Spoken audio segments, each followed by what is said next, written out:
So hello guys, my name is Benjamin and welcome to Pinoy Life in Israel. So ngayong araw, samahan nyo akong pumasok dito sa Tomb of King David dito sa Jerusalem. So halos nasa katabi lang din ito ng upper room or the last upper room dito sa Jerusalem. So yan yung entrance ng last upper room. Aakyat ka dyan sa taas and papasok nandun yung upper room or the last supper of Jesus. And pag pumasok tayo dito ay nandito yung Tomb of King David. King David's Tomb nandito. And King David's Tomb. So may mga label. So let's go. Sana payagan tayo makapag-cellphone dito.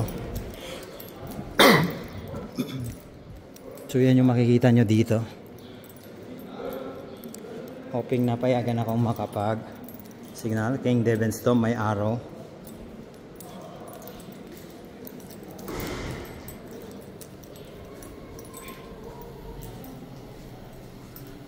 King David's Tomb. So let's go, pasok tayo.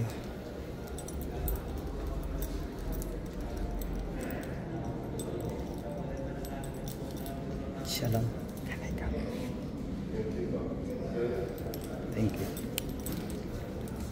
So required tayong kumuha ng kipa.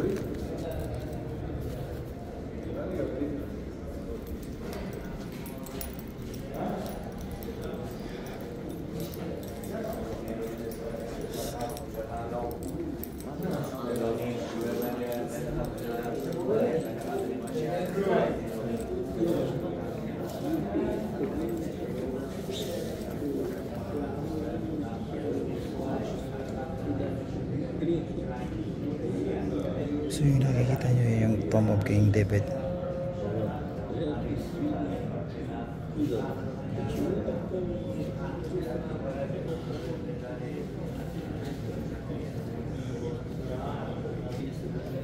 So kadalasan na nagpupunta sila dito para magdasal and humingi ng wisdom.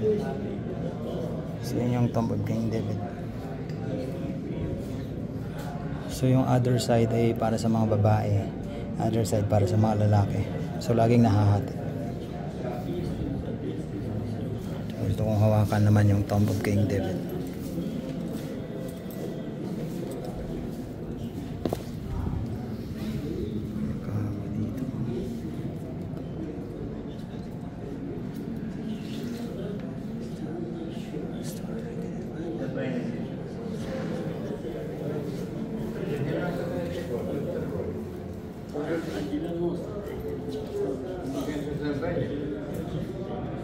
So welcome to the Tomb of King David.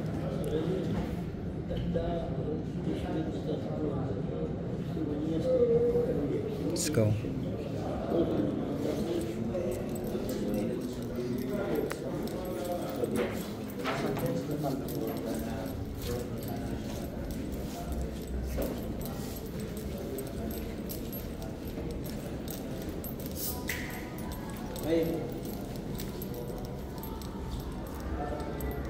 So women separated dyan dito.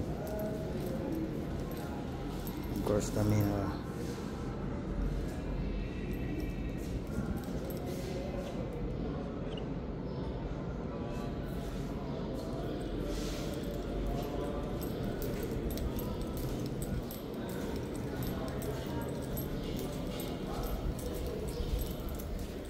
So ito yung paligid niya dito. Parang nasa loob lang ng gitna lang ng mga maraming bahay, ano. Sobrang lumang-luma. Is nakakipa pa ako ngayon.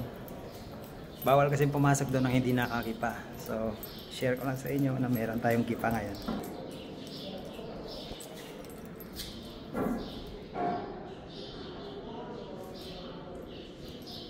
So ako'y mag-i-exit na dito. Kung saan tayo pumasok. Ito din ay isa sa mga exit ng last upper room kasi yung upper room ay nandun sa taas. So let's go.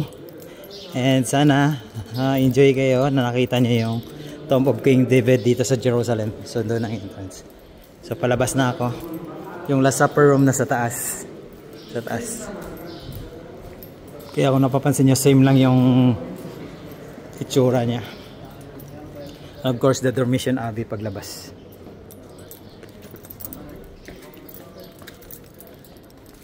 So yun lang.